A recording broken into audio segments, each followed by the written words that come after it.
They raised $115 million, promised to invent the world of business accounting, and then boom, they shut down, leaving more than 12,000 customers scrambling.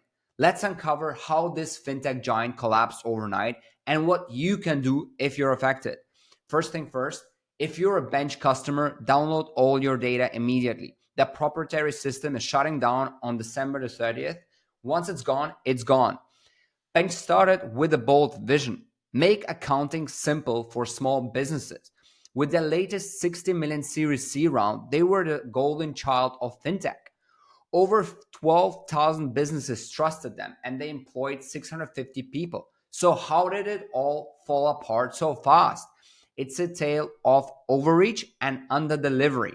Burning money on experiments, Bench spent millions building a proprietary system and software while chasing clients to pay both for both software and services. The result, a financial black hole.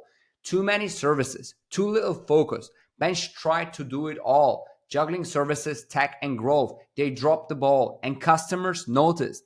Declining quality in accounting, trust, and precision are everything. As Bench stretched thin, the core users, small businesses, started to feel the cracks.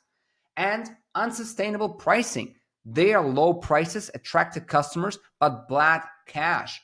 When churn rates spiked, the hole became impossible to fill. Rising competition, AI.